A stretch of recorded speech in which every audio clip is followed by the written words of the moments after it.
Hello and welcome back to Joe Baylor Revision. Today we're looking at Physics Topic 8, which is all about magnetism and electromagnetism.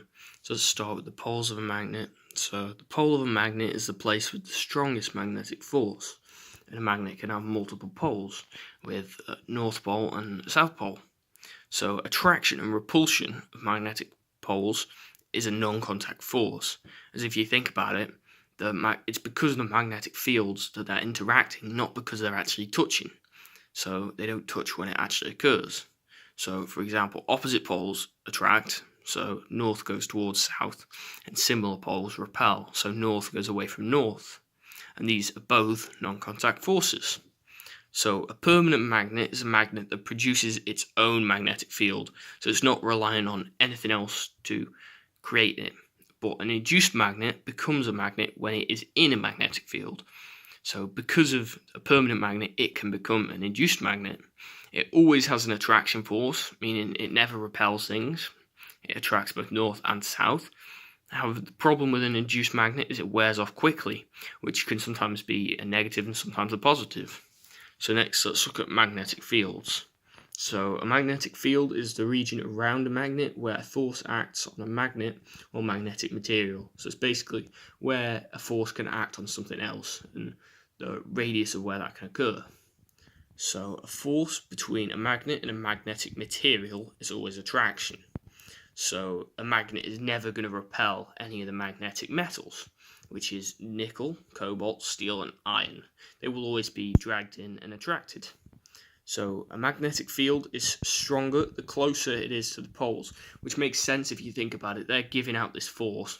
So the closer you get to the force, the stronger it'll be, because as it gets further away, it runs out of energy, runs out of its power. So the direction of the magnetic field at any point is given by the direction of the force which would act on the north pole there. This can be seen through the experiment where you put a load of that magnetic stuff around the outside of a magnet and it makes that pattern. The thing gets dragged in at that point and you actually see it around the outside. So the direction of a magnetic field line is from the north to south pole, so it always travels in that direction because it makes sense if you think about the charges. So a magnetic compass contains a small bar magnet, and this points in the direction of the Earth's magnetic field, so the entire planet has a magnetic field. And the Earth has a magnetic core, so we can use that to navigate around the Earth, basically, using a compass, which is magnetic. So next, let's look at electromagnetism. So basic electromagnetism, when a current flows through a wire, a magnetic field is produced around it, so it creates a field. And the strength of this magnetic field created depends on the current going through the wire, so how much energy it's providing the magnetic field with, and the distance from the wire, because it's similar to how we said earlier, the further you are from the magnetic field, the weaker it'll be, because it has to take up energy to go across a certain area. So shaping a wire into a solenoid, which is like a coil, increases its magnetic field strength. This would be something with multiple turns, because it increases it, because if you think about it, you're getting the same amount of a wire in a smaller place because you're turning it around itself. So a magnetic field inside of a solenoid is strong and uniform, meaning it will all go together in a straight line and all stay together. However, the magnetic field around a solenoid is similar to a bar magnet, so it goes around the outside, going from one side to the other side in a sort of curve. So next, an electromagnet. It's known as a solenoid with an iron core. And the iron core increases the magnetic field strength if you add it in there. So it's one way to increase the field strength, as well as increasing the current and that sort of stuff. So the motor effect, a conductor carrying current when placed in a magnetic field. So we've got our magnetic field, we put the conductor carrying current in there. It makes the magnet exert a force on the conductor, and the conductor exert a force on the magnet. And we can sort of take these forces and use them to power things. So that's how a motor works. So next, let's look at Fleming's left-hand rule. So if we look at this, the force is up, the field is the next thing, and the current is there. Force is the thumb, the field is the next finger, and then the next finger is current. And we can use this to figure out, if we know one of them, we can put the hand like that and we can use it to figure out the other two. in that sort of way. So it's sort of like, I guess you could think of it as an equation, because it's basically an equation, but without numbers, more practical. So for a conductor at right angles to a magnetic field, force equals flux density times current times length. So this is interesting because it kind of links to how we think about it, how the force of it increases if we increase the current, or the force increases if we increase the length, or the force increases if we increase the flux density. So yeah, those things impact the force of a magnetic field. So next we're looking at electric motors. So electric motors have DC, which is direct current. So a coil of wire carrying a current in a magnetic field rotates, so it spins around. And this happens because one side gains an upward force from the magnets, and the other side gains a downward force from the magnets, because if you think about it, one's plus, one's north and one's south, and they respond in the same way, meaning one will go one direction, one will go the other, so that it'll spin around, and this generates us energy.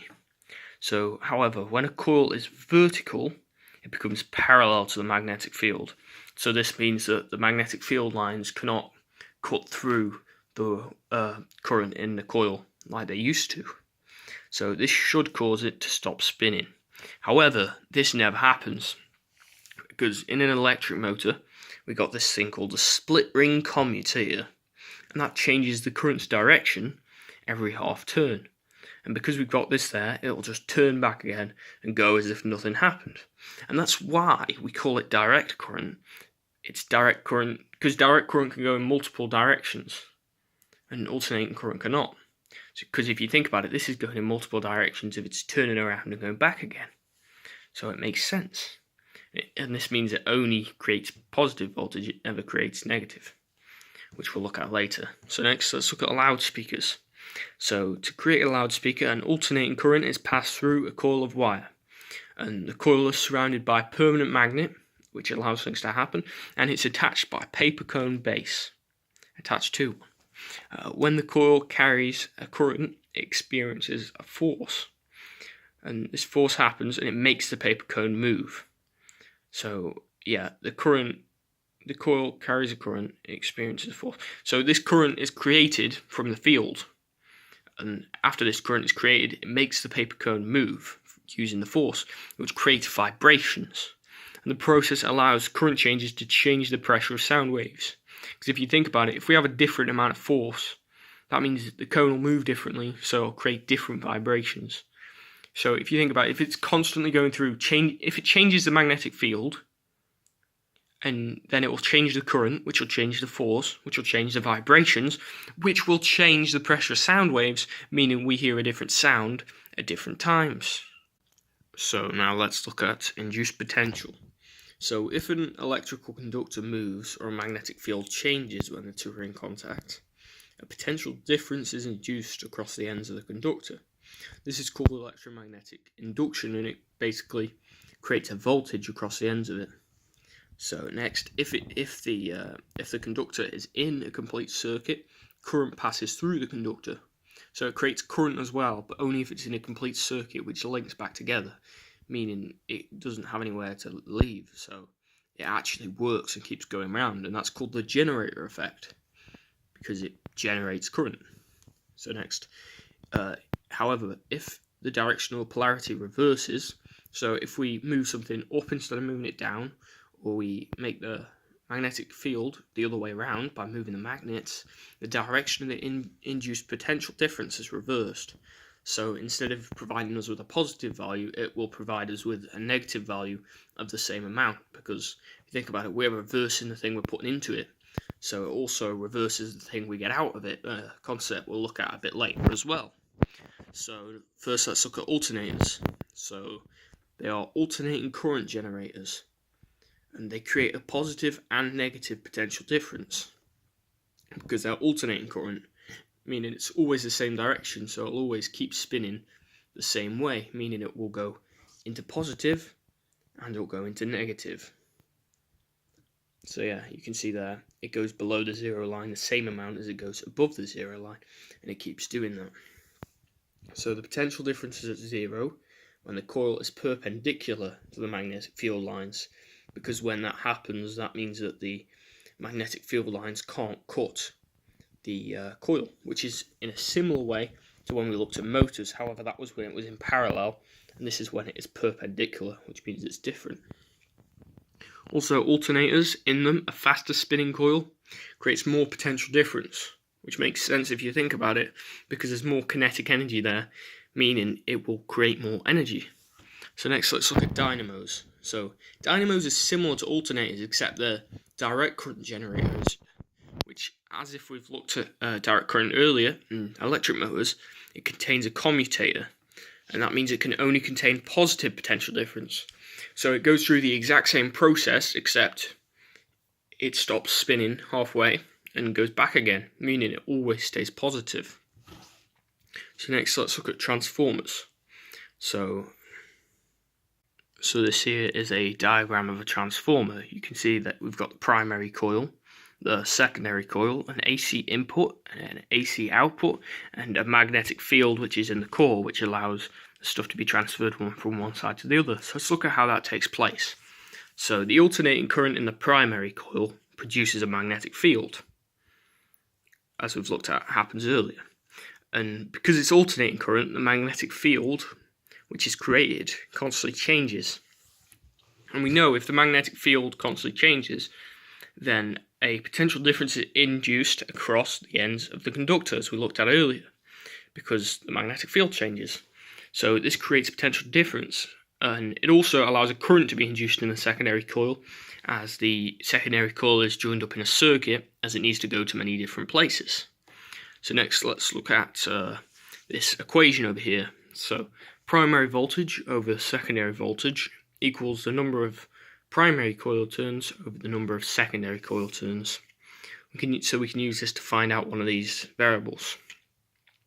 So if the number of secondary coils is more, then the second voltage is more, which means it's a step-up transformer, which means we're getting more voltage because there's more coils, which enables more voltage to be there. And if there's less secondary coils than primary coils, then the second voltage is less, meaning it's a step-down transformer, because we're taking coils away, and the more coils we have, the more potential difference we have. So next, let's look at another equation here. So the power in to a transformer equals the power out of a transformer, but this is only if the efficiency is 100%, but we always tend to assume that if it gives us a question where we need to use this equation. So the primary voltage times the primary current equals the secondary voltage times the secondary current. So you need to know how to use that in an equation to figure something out. So if you got given the primary voltage and the primary current, and the secondary voltage, you could find out the secondary current by timesing those two together, getting the answer, and then doing the answer divided by the secondary voltage, which would give you the secondary current. So there we go, that was magnetism and electromagnetism, Joe Baylor revision. Thank you for watching, and goodbye.